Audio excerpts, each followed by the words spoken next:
good morning. Please get your pencil and your Welcome to the Zoo packet. Turn to the page titled A Tiny Weight Problem and follow along as I go through the directions of how to complete this page with your partner. The zookeepers at the zoo really love their animals.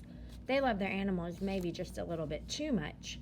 They've been feeding them far too much food, and now many of the animals are overweight. It's time for a diet and exercise for these hungry hippos and lions and tigers and bears. Oh my!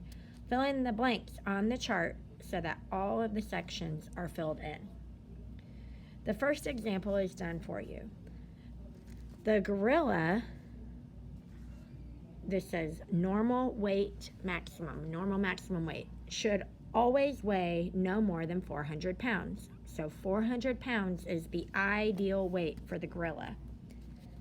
The gorilla currently weighs 564 pounds.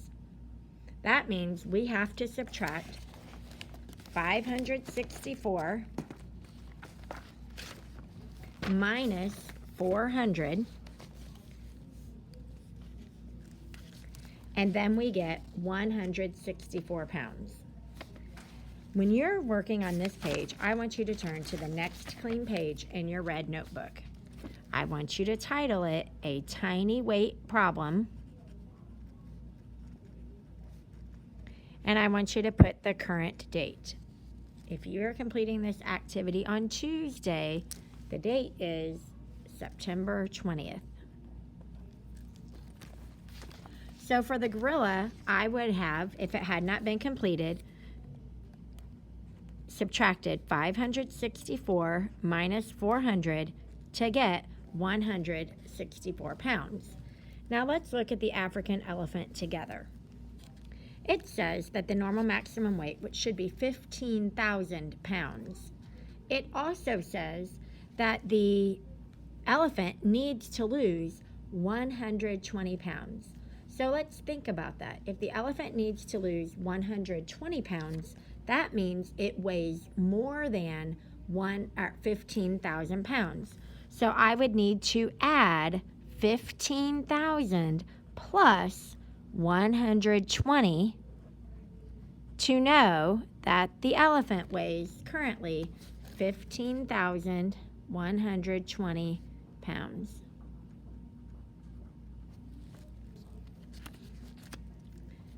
Now, on this one, we don't have the maximum normal weight. We do have that the European otter currently weighs 35 pounds and needs to lose 9 pounds.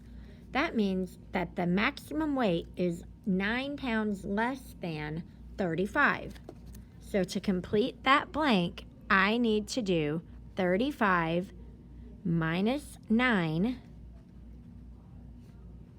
to get 26 pounds.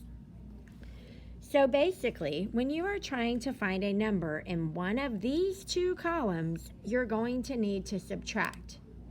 If you are looking for the middle column, you're going to need to add.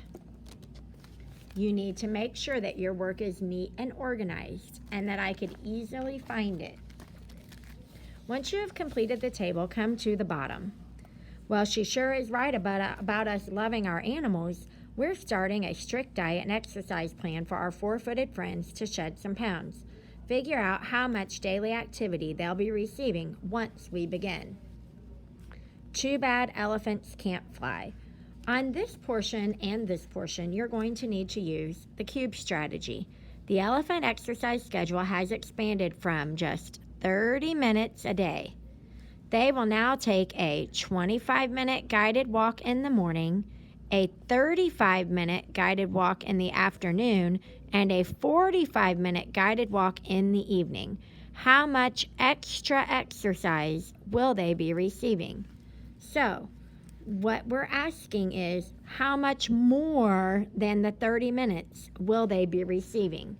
This is a two-step problem. If you write small, you can probably solve it right here. If not, you'll need to go back to your red notebook. Lions and tigers and trails, oh my. The lions and tigers are kept separated, but at different times during the day they share a trail area. The lions have access to the trail for 35 minutes in the morning, 65 minutes in the afternoon, and 55 minutes in the evening. The tigers have access to the trail for 65 minutes in the morning, 45 minutes in the afternoon, and 34 minutes in the evening. Who has more trail time? And how much more? This kind of problem sometimes is nice to use a table. The lion's amount of time and the tiger's amount of time. If you complete this entire page, you can move on to Food for All, Part 1. Between the mammals, primates, reptiles, and amphibians, a lot of food is purchased each year at the zoo. Take a look at the zoo's grocery list for the year and evaluate what the zoo has ordered. So these are the important numbers and units. Use the cube strategy to go through and answer these two questions.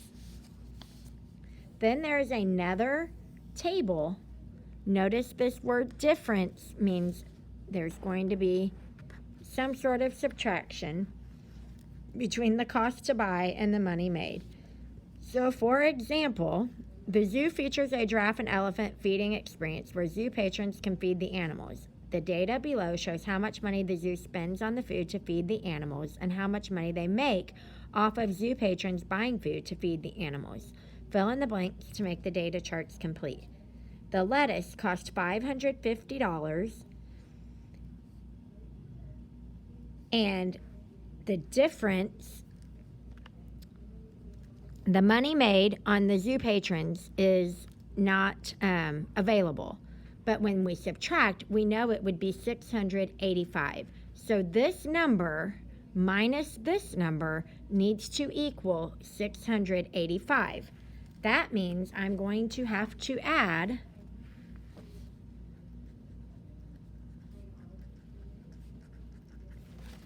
$685 plus $550 to get $1,235. Now I'm going to check my work by seeing if this makes sense. $1,235 is the money made. The cost is $550.